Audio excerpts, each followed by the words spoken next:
নমস্কার বন্ধুরা, welcome to ড্রিমলাইট academy YouTube চ্যানেলের আরেকটি নতুন ভিডিওতে তোমাদের সকলকে স্বাগত। বন্ধুরা, তোমাদের জানিয়ে রাখি, বর্ধমান ইউনিভার্সিটির তরফ থেকে আবারও একটি মডিফাইড গাইডলাইন প্রকাশিত হয়েছে ইউজি এক্সামিনেশনের জন্য। তো সেই গাইডলাইনে বিস্তারিতভাবে কিন্তু জানিয়ে দেওয়া হয়েছে তোমাদের এক্সাম টাইম, এবং তার সাথে তোমাদের আরও জানানো হয়েছে যে তোমাদের ফুল মার্কস কত নাম্বারের হতে চলেছে, এবং এছাড়াও আরও কিছু নতুনত্ব গাইডলাইন প্রকাশ করা হয়েছে। তো সেই গাইডলাইনটি কী বলা হয়েছে বিস্তারিতভাবে তোমাদেরকে জানাবো এই ভিডিওর মাধ্যমে। অবশ্যই ভিডিওটিকে স্কিপ না করে শেষ পর্যন্ত দেখতে থাকো, এবং যদি এখনও চ্যানেলটি সাবস্ক্রাইব করে না থাকো তাহলে অবশ্যই সাবস্ক্রাইব করে নাও। তো চলো ভিডিও শুরু করা যাক। দেখো, এই মুহূর্তে স্ক্রিনে তোমরা দেখতে পাচ্ছ সেই মডিফাইড গাইডলাইনটা, যেটা প্রকাশ হয়েছে ইউজি এক্সামিনিজদের জন্য ইউনিভার্সিটি অফ বার্ডোয়ানের পক্ষ থেকে। তো চলো আমি দেখে নিই এক এক করে কী কী গাইডলাইনে বলা হয়েছে। দেখো, এক নম্বরেই বলা হয়েছে, in compliance with the judgement of the honourable Supreme Court on UGC guideline regarding UG examination, the university authority has taken decision to conduct semester 6 CBCS and part 3 examination 2020 in blended mode. অর্থাৎ তোমাদের যে পরীক্ষাটা সেটা supreme court এবং ইউজিসির যে guideline তার বেসিসেই হচ্ছে, এবং সেটা অনলাইনে হচ্ছে সেমিস্টার 6 সিবিসিএস প্যাটার্ন এবং পার্ট 3 1+1+1 প্যাটার্নদের জন্য। দেখো, বলা হয়েছে, the external component of the semester part end examination 2020 will be blended open book exam with provision for accessing question electronically, written answer from home using pen and paper and sending the answer script electronically after the examination. অর্থাৎ তোমরা এক্ষেত্রে open book পরীক্ষা দিতে পারবে, তোমরা লিখতে পারবে খাতা এবং পেনের দ্বারা, এবং সেটাকে কিন্তু স্ক্যান করে পরবর্তীকালে ইলেকট্রনিক্যালি তোমার যে কলেজ বা ইউনিভার্সিটি তাকে জমা দিতে পারবে। তো 2 নম্বরে কী বলা হয়েছে, দেখো, examination of the practical component including field work, project, term paper ETC however are to be conducted in online mode within the last week of September. অর্থাৎ আগেরবারও এটা বলা হয়েছিল যে প্র্যাকটিক্যাল এক্সামটা সম্পন্ন করা হবে তোমাদের সেপ্টেম্বরের লাস্ট উইকের মধ্যে। তার মধ্যে field work, project, term paper ইত্যাদি যা কিছু আছে সমস্ত কিছুই কিন্তু সেপ্টেম্বরের লাস্ট উইকের মধ্যে কমপ্লিট করে নেওয়া হবে। 3 নম্বরে কী বলা হয়েছে, দেখো, the theoretical examination will be completed within 18 October. অর্থাৎ তোমাদের যে থিওরিটিক্যাল এক্সাম সেটা কিন্তু 18ই অক্টোবরের মধ্যে কমপ্লিট করবে ইউনিভার্সিটি। তো 4 নম্বরে বলা হয়েছে, দেখো, every student should preferably have won email ID and mobile number. এটা আগেও বলা হয়েছিল যে তোমাদের প্রত্যেকের কিন্তু ইমেল আইডি এবং মোবাইল নাম্বার থাকা আবশ্যক, এবং এর মাধ্যমেই তোমাকে এগুলোকে জমা দিতে হবে।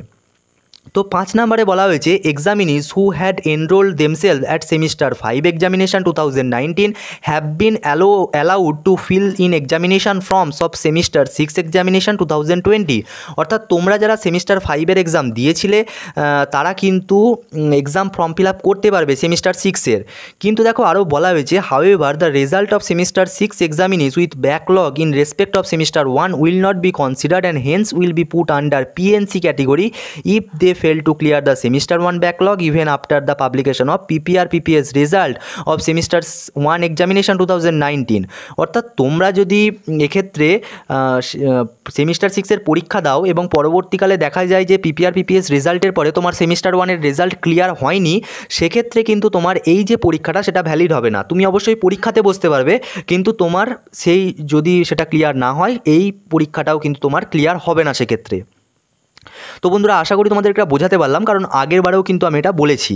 তো চলো আরও কী বলা হয়েছে, দেখো, 6 নম্বরে, examinees with roll number prefix 16, অর্থাৎ যাদের রোল নাম্বারটা শুরু হচ্ছে 16 দিয়ে, who had already qualified for part 1 examination and appeared but fail to qualify part 2 examination. অর্থাৎ যারা পার্ট 1 এক্সামিনেশানে অ্যাপিয়ার করেছো এবং কিন্তু পার্ট 2 এক্সামিনেশানে অ্যাপিয়ার করতে পারোনি, অর্থাৎ কোয়ালিফাই করতে ফেলড হয়েছো, তারা কি করবে না, তারা appear to be allowed to appear at part 3 examination. তোমরা কিন্তু পার্ট 3 এক্সামে বসতে পারবে। দেখো, আরও বলা হয়েছে, similarly examinees with roll number prefix 17, অর্থাৎ যাদের 17 দিয়ে শুরু হচ্ছে রোল নাম্বারটা, who fail to qualify their part 1 part 2 এক্সামিনেশন। অর্থাৎ পার্ট 1 এবং পার্ট 2-র মধ্যে যে কোনো একটাতে তুমি যদি কোয়ালিফাই করো আগে 2019-এর, সেক্ষেত্রে কিন্তু তুমি পরীক্ষায় বসতে পারবে পার্ট 3 এক্সামের। এবং এক্ষেত্রেও তাই সেম, যদি সেক্ষেত্রে PPR/PPS রেজাল্ট দেখো কি বলা হয়েছে, will be consider only for those examinees who will qualify their part 1 or part 2 examination 2019 as the case may B after the publication of result of post PPR এবং PPS। অর্থাৎ PPR এবং PPS রেজাল্টের পর যদি সেগুলো clear না হয়, সেক্ষেত্রে কিন্তু এই যে রেজাল্টটা সেটা ভ্যালিড হবে না, পরীক্ষায় তুমি বসতে পারবে। দেখো আরও বলা হয়েছে 7 নম্বরে, due to prolonged college closure in the event of outbreak কোভিড-19 no student had any scope to physical attend classes in any college. অর্থাৎ তোমরা এক্ষেত্রে সেমিস্টার 6-এ যে অ্যাটেন্ডেন্সের ওপর নাম্বারটা থাকে প্রত্যেকটা সেমিস্টারে, সেক্ষেত্রে সেমিস্টার 6-এর পুরো নাম্বারটা অর্থাৎ 5 নাম্বার যেটা তোমাদের দেওয়া হয় অ্যালটেড মার্কস, সেটা কিন্তু তোমাদেরকে ফুলি দেওয়া হবে, অর্থাৎ তোমাদের অ্যাটেন্ডেন্সটা 100%ই করে দেওয়া হবে। 8 নম্বরে কি বলা হয়েছে দেখো, after the end of date of form filling in response of university notification students will have to download individual examination admit card showing details of course for which they are eligible to take their examination. অর্থাৎ তোমাদেরকে admit card দেওয়া হবে এবং সেই admit কার্ডেরও একটা গুরুত্বপূর্ণ দিক বলা হয়েছে দেখো, without any such valid document issued in or his or her name the examination will be treated as invalid. অর্থাৎ কোনো ভ্যালিড ডকুমেন্ট ছাড়া তোমার কিন্তু এই যে এক্সামিনেশনটা সেটা ভ্যালিড হবে না, ইনভ্যালিড হয়ে যাবে। And no result will be published for that examination, এবং সেক্ষেত্রে কোনো রেজাল্ট তোমার পাবলিশ করা হবে না কোনো ভ্যালিড ডকুমেন্ট ছাড়া যদি তুমি পরীক্ষা দাও। Besides no examinees is eligible to take examination in any subject or course or paper that is not mentioned in the admit card. খুবই গুরুত্বপূর্ণ, অ্যাডমিট কার্ডটাকে সবাই ভালোভাবে দেখে নেবে, কারণ অ্যাডমিট কার্ডে যদি কোনো সাবজেক্ট না উল্লেখ করা থাকে সেই সাবজেক্টে তুমি পরীক্ষা দিতে পারবে না।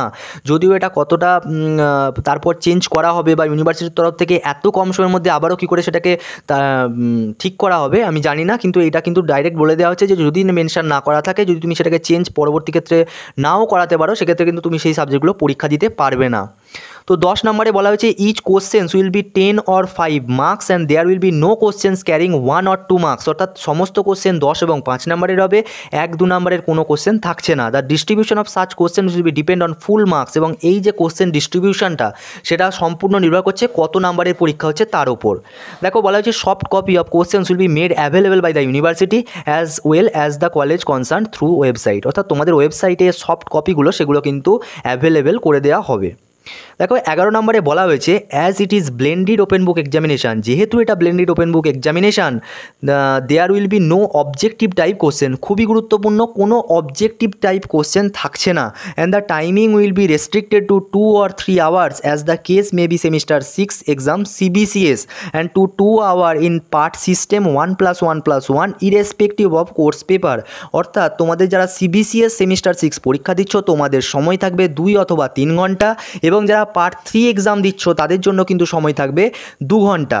Therefore full marks of each paper will be 50। অর্থাৎ যেমনটা আমি আগে জানিয়েছিলাম যে তোমাদের কিন্তু 50 নাম্বারের পরীক্ষা হওয়ার একটা কথা চলছে, ঠিক সেরকমই নোটিফিকেশান দেওয়া হয়েছে 50 নাম্বারের তোমাদের পরীক্ষা হতে চলেছে। After the examination the marks obtained will be double to get the value of performance in every paper of 100 marks. অর্থাৎ তোমাদের কিন্তু এই যে নাম্বারটা সেটাকে কিন্তু 100 মার্কসের মতনই ট্রিট করা হবে, অর্থাৎ ডবল করে নেওয়া হবে। অর্থাৎ ধরো কোনো একটা কোশ্চেন তুমি উত্তর দিলে সেখানে 4 নাম্বারের, সেটাকেই ধরো 8 নাম্বার তারা ভেবে নেবেন যখন তোমাদের পরবর্তী ক্ষেত্রে নাম্বার ক্যালকুলেট করা হবে।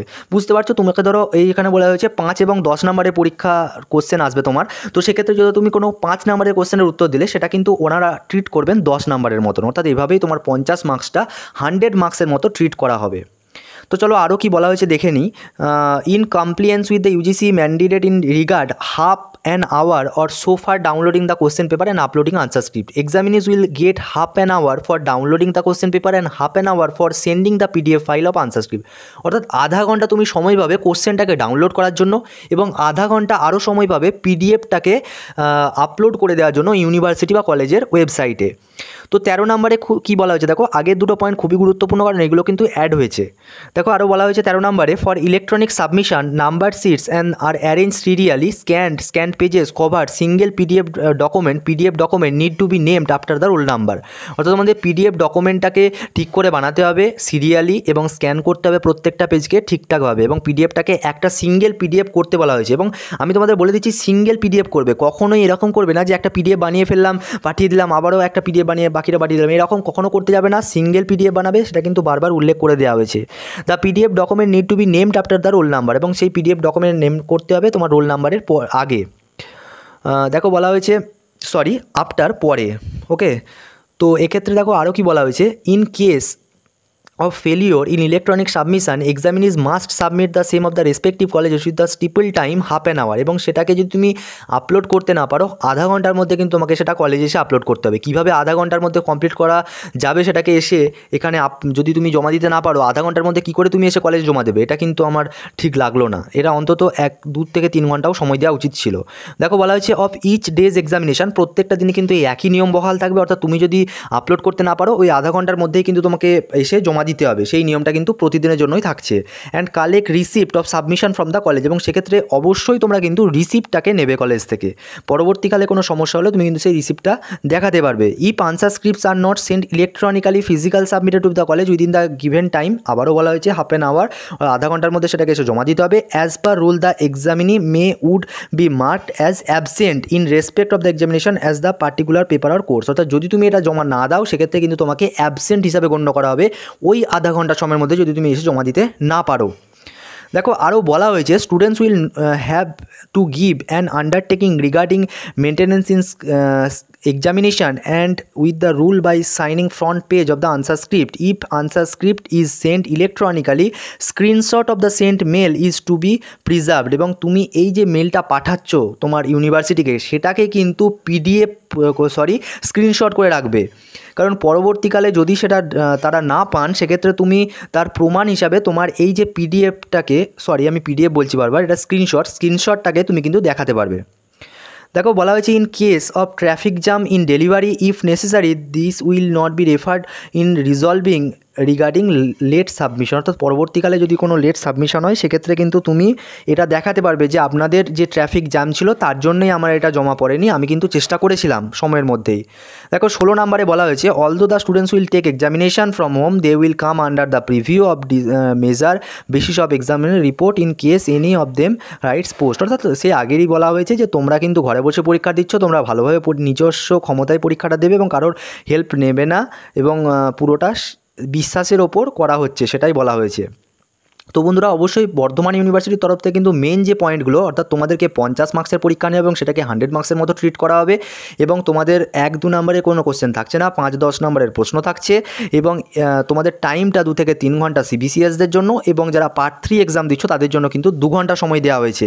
এবং আরও যেটা মেন পয়েন্ট আমি বলবো এক্ষেত্রে তোমাদেরকে স্ক্রিনশট করে রাখতে বলা হয়েছে, তোমরা যে পিডিএফটা পাঠাচ্ছ সেক্ষেত্রে যদি না সেন্ড হয় বা জন্য ট্রাফিক জ্যামের কোনো কারণ হয়, এবং আমি বলবো প্রত্যেকে স্ক্রিনশট করে রাখবে পাঠানোর আগে, কারণ এটা কিন্তু একটা তোমার কাছে প্রমাণ হিসাবে রয়ে যাবে, এবং যদি তুমি সেটাকে জমা দিতে না পারো আধা ঘন্টার মধ্যেই কিন্তু তোমাকে সেটা কলেজে যেয়ে জমা দিতে হবে।